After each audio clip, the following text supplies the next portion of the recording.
Hola, mi nombre es Fabricio Mejía Madrid y esta es mi colaboración semanal para Sin embargo, que se llama El PRIAN va a Washington. El 5 de febrero pasado se reunieron en Washington los fachos de Estados Unidos y México para hablar de lo que ellos llaman narcoterrorismo.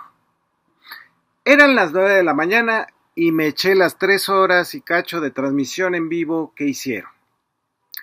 Debo confesarles que me escandalicé varias veces.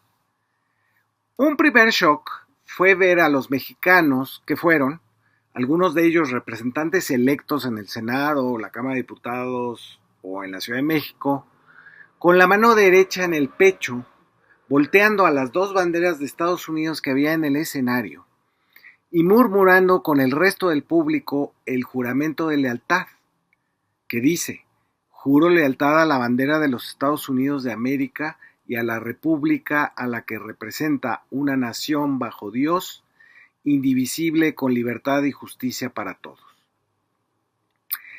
A pesar de que sean del PRI y del PAN, que han pedido con frecuencia que los marines invadan a México, no me esperaba a este nivel del entreguismo, ya con nivel infame de autohumillación.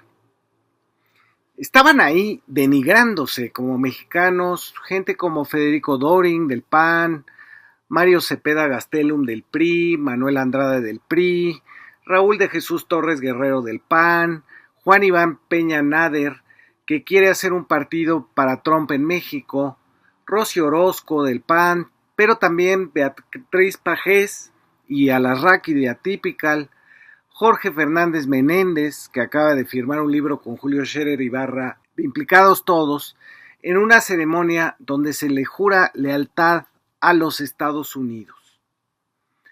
No me esperaba mi reacción de asco, pero la transmisión me reservaba todavía varios de estos momentos de náuseas. Sentado junto a Pajés y Alarraqui estaba el exgober de Tamaulipas, Francisco García Cabeza de Vaca, acusado de delincuencia organizada, extorsión, lavado de dinero y huachicol. Estaba ahí en una conferencia sobre el narco. Pero empecemos por el inicio. Este acto en Washington estaba organizado por la CEPAC, es decir, por la Conferencia de Acción Política Conservadora, a la que pertenecen distinguidos seres humanos como Donald Trump, Santiago Abascal y Cayetana Álvarez de Vox en España, Javier Milei de Argentina y el nuevo Yunque en México. La llamada conferencia estuvo moderada por Mercedes Viana Schlapp y su marido Matt, que trabajó para Fox News. Ella, Mercedes Viana, fue de comunicación de George W. Bush y del primer periodo de Trump entre 2017 y 2019. Introdujo así esta conferencia para, dijo, luchar contra el comunismo y llevar la libertad a sus países. A pesar de que el tema aparentemente era el llamado narcoterrorismo, a Schlapp le ganó la ideología de la ultraderecha y repitió su consigna de la Guerra Fría de exportar libertad a sus países, es decir, a los que no son Estados Unidos, que no es que esté muy boyante en el tema democrático, pero bueno, aunque quizás ahora para cualquier trumpista el comunismo y el narcotráfico ya son la misma cosa. El primero en hablar fue Juan Peña Nader, que está intentando armar el partido de Trump en México, republicano le llaman.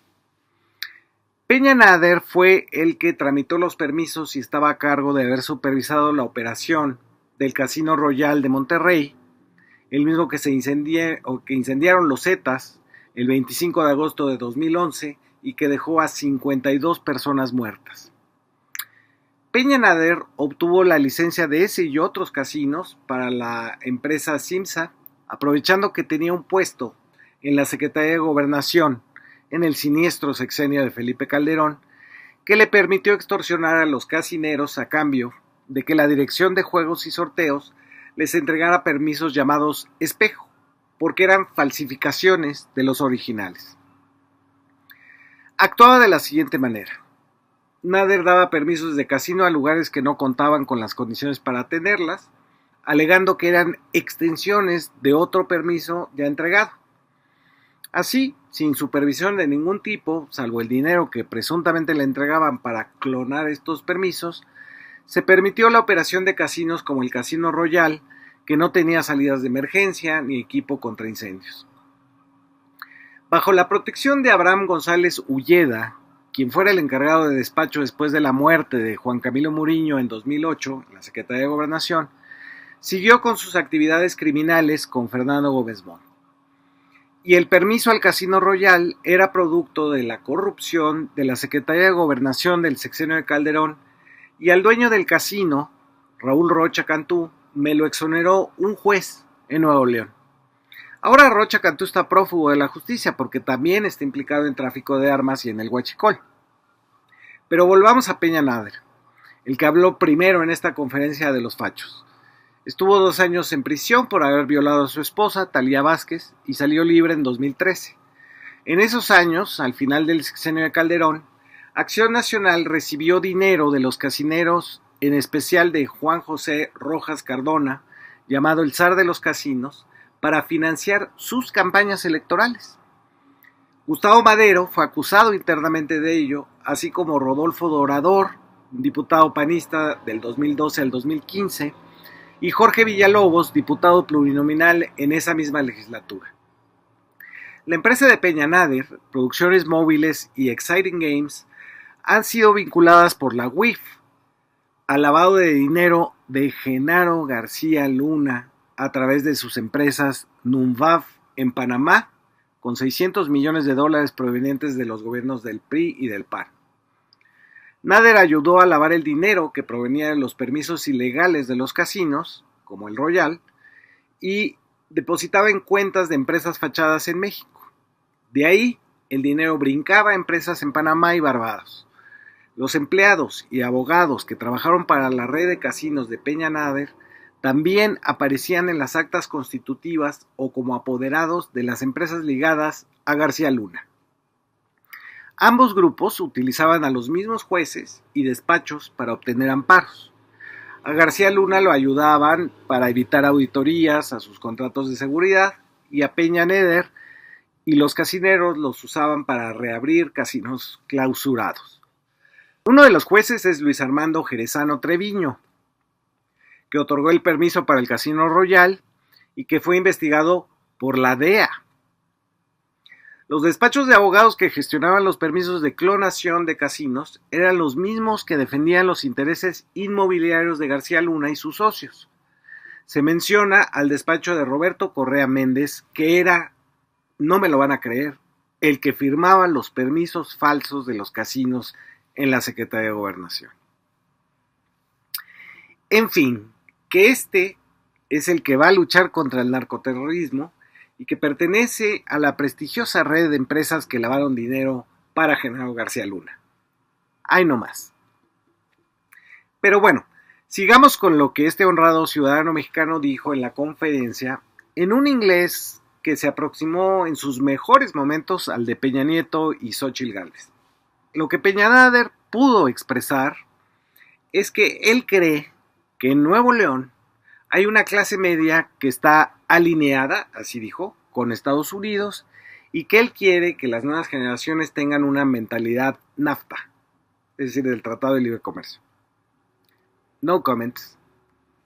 Pero me estaba reservada otra náusea de esa mañana, y fue la intervención del supuesto diputado votado por los migrantes mexicanos en Estados Unidos para la Ciudad de México, Raúl de Jesús Torres Guerrero, que sin más pasó a asegurar cosas que no podría asegurar en México sin recibir un abucheo. Por ejemplo, que el 86% del territorio mexicano está en manos y es controlado por los cárteles de las drogas. Que la inflación en el primer año de Trump se debe a que se han gastado mucho dinero en mantener segura la frontera con México. Que los cárteles financian al régimen de México y a Morena. Y que, por supuesto, AMLO es el responsable. Él no fue a hablar a nombre de los migrantes ni de la Cámara de Diputados del DF, sino a nombre del PAN. Lo dijo así claramente y propuso 2 cosas.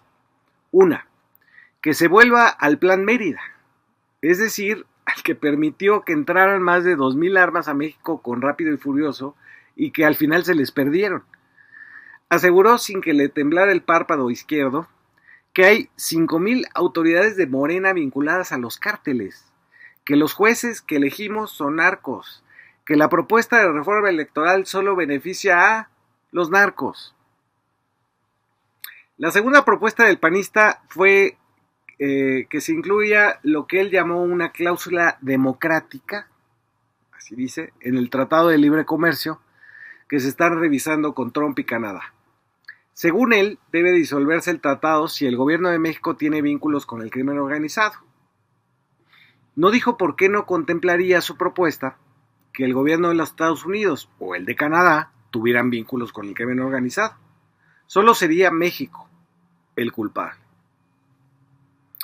Ya envalentonado por este migrante panista, Peña Nader dijo tener una encuesta en la que el 70% del norte del país y del Bajío está a favor de una intervención militar de Estados Unidos en mi país.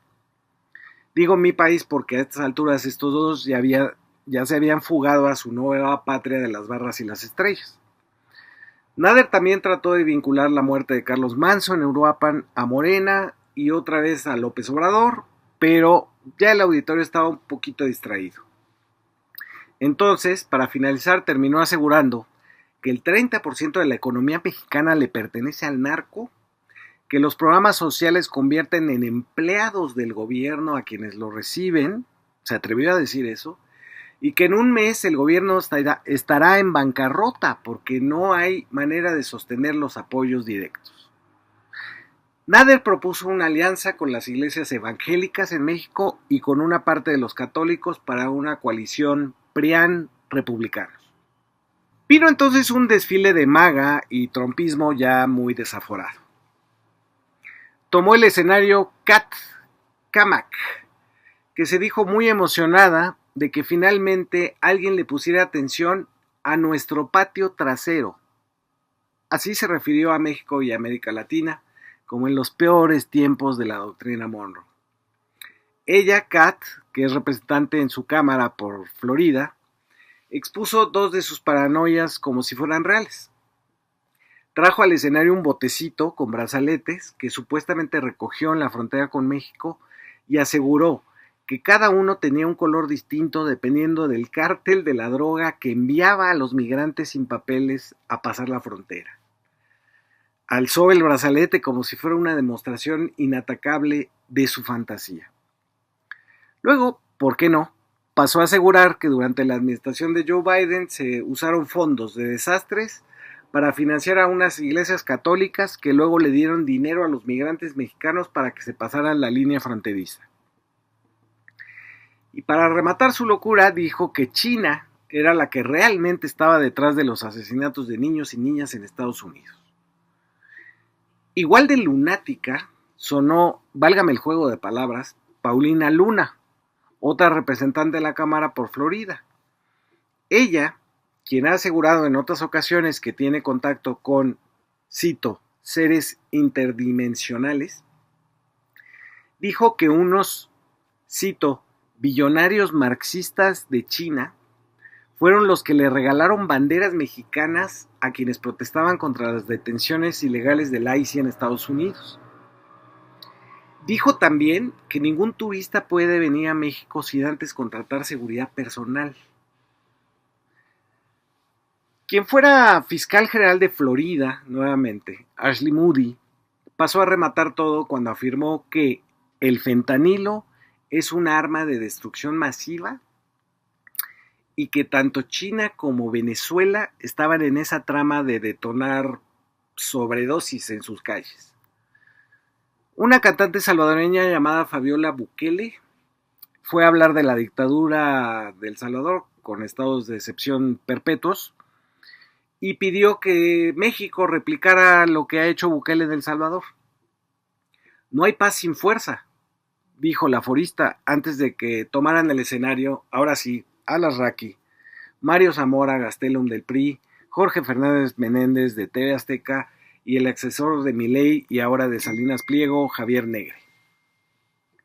Empecemos por este último.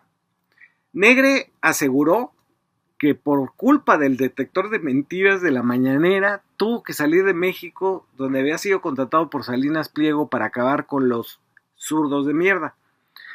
Le llamó narcopresidenta a Claudia Sheinbaum y aseguró que a Morena la financian los narcos.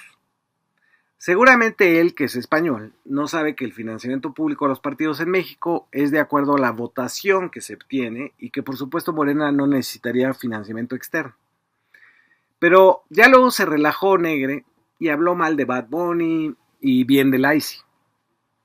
Zamora Gastelum del PRI, y quien es el candidato del PRIAN que perdió en Sinaloa, está acusado de haber utilizado su cargo de director de desarrollo agropecuario en el estado para financiar a su suegro y a sus cuñadas con millones de pesos de dinero público. Además de recomendarle al público asistente que vieran la cuenta en Twitter de Alito Moreno, a quien llamó valiente, se permitió en una conferencia contra el narcoterrorismo citar al Mayo Zambada, quien según él dijo: en la anarquía nada florece. Luego se equivocó al decir otra frase, dijo: hay que pensar fuera de la casa en lugar de la caja. Y justo era lo que estaba haciendo, hablando fuera de su país en contra de su propio país.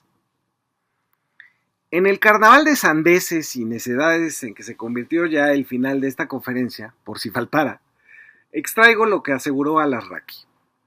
Dijo: el gobierno federal de México tiene cooptados a todos los medios de comunicación abiertos. Dijo: AMLO y Sheinbaum son la misma porquería. A lo que la moderadora, Mercedes Viana, agregó ya muy chistoreta en un español cubano: uno es más feo que la otra. Finalmente cerró su intervención diciendo: mi Atypical, Código Magenta de Ramón Alberto Garza y Latinos de Loret de Mola son los únicos que no permitimos que las mentiras de Sheinbaum se hagan realidad. Aquí me quedé pensando, si son mentiras, ¿cómo es que podrían hacerse realidad?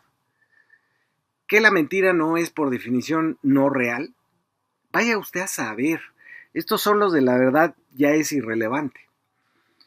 Jorge Fernández Menéndez aseguró que, cito: hoy la oposición en México somos los periodistas, y él se incluyó en ese gremio. Y un señorcito rechoncho al que nadie presentó por su nombre culminó este bello acto pasando las 3 horas y media de parloteo y sandez cuando dijo: sabemos que Dios tiene mucho sentido del humor porque puso a México junto a los Estados Unidos. No obstante que Estados Unidos no existía antes que México, que sería al revés, puso a Estados Unidos al lado de México, el señorcito tenía razón. Muchas gracias por escuchar.